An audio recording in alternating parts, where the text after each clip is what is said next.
بسم اللہ الرحمن الرحیم۔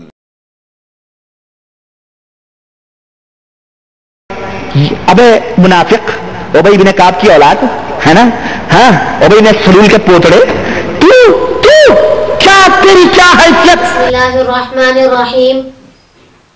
حضرات سامعین و ناظرین، سمجھدار لوگ سوچ کر بولتے ہیں، لیکن یہ معراج پہلوان بول کر بھی نہیں سوچتا۔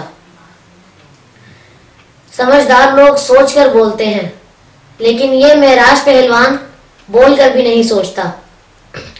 دراصل ابھی آپ نے سنا کہ معراج پہلوان غیظ و غضب کی حالت میں برس رہے تھے اور اپنے مخاطب کو گالیاں دیتے ہوئے فرما رہے تھے، او ابی بن کعب کے بیٹے، ابی بن سلول کے پوتے۔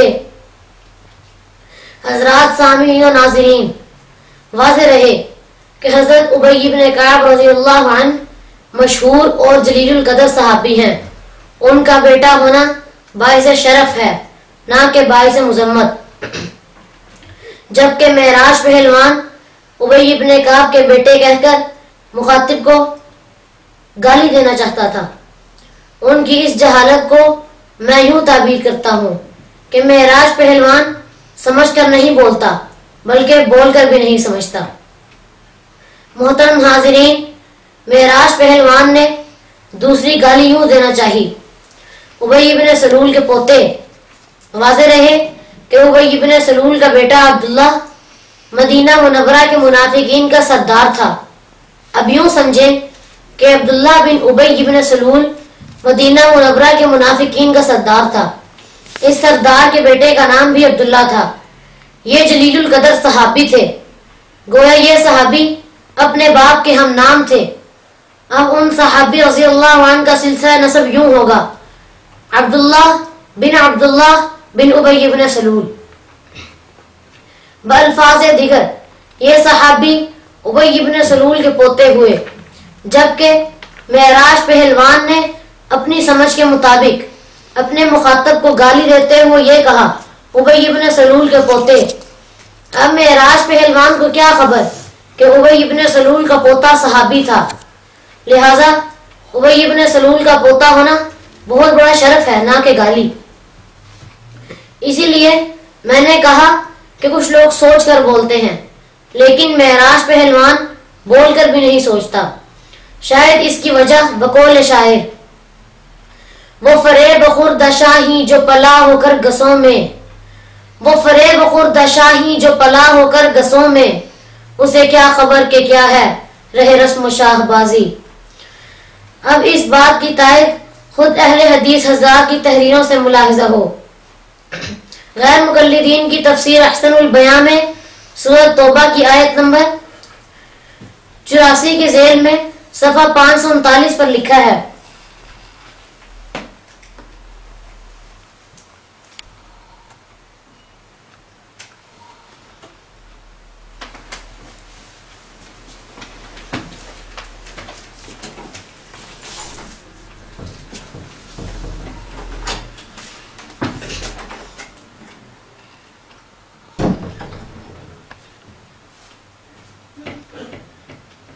یہ آیت اگرچہ رئیس المنافقین عبداللہ بن ابی کے بارے میں نازل ہوئی۔ جب عبداللہ بن ابی کا انتقال ہو گیا تو اس کے بیٹے عبداللہ، جو مسلمان اور باپ ہی کے ہم نام تھے،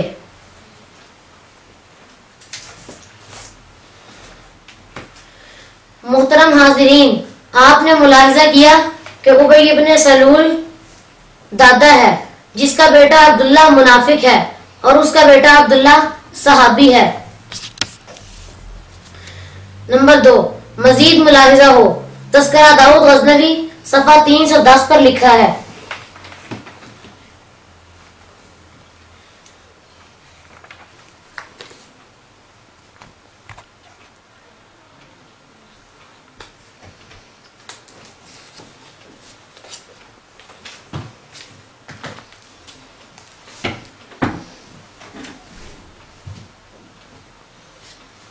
جب لوگ واپس مدینہ پہنچے تو عبداللہ بن ابی کا بیٹا عبداللہ مدینہ کے دروازے پر تلوار لیے اپنے باپ کے انتظار میں کھڑا ہے۔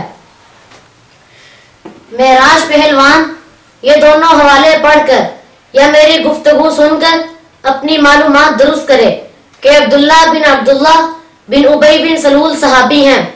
عبداللہ بن ابی بن سلول مدینہ منورہ میں منافقین کا سردار تھا۔ شاید میری یہ وضاحت اب بھی معراج پہلوان کی سمجھ میں نہ آئی ہو اور وہ بیٹھا سر کھجا رہا ہو، لہذا میں اسے دوسری طرح سمجھاتا ہوں۔ معراج پہلوان توجہ رکھ، ابی بن سلول کا بیٹا عبداللہ منافقین کا سردار تھا، جبکہ ابی بن سلول کا پوتا جس کا نام بھی عبداللہ ہی تھا وہ صحابی تھا۔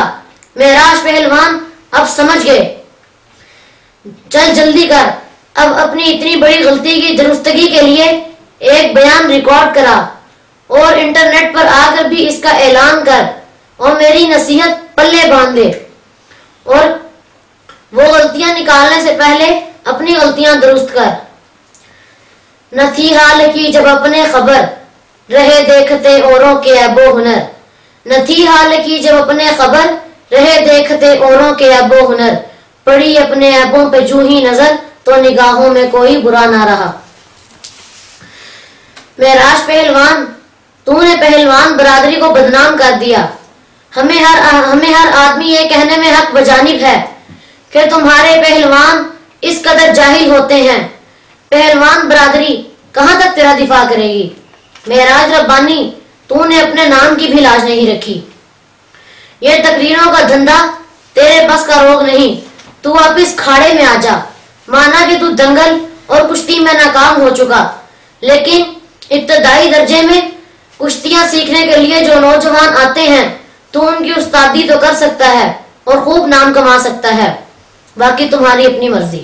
بقول شاعر، ہمارا کام سمجھانا تھا یارو، ہمارا کام سمجھانا تھا یارو، آگے مختار ہو مانو یا نہ مانو۔ شکریہ۔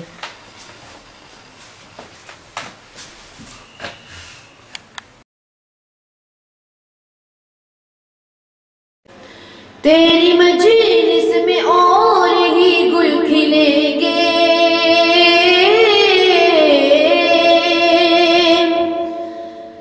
تیری مجلس میں اور ہی گل کھلیں گے، اگر رنگ یاران مجلس یہی ہے، اگر رنگ یاران مجلس یہی ہے،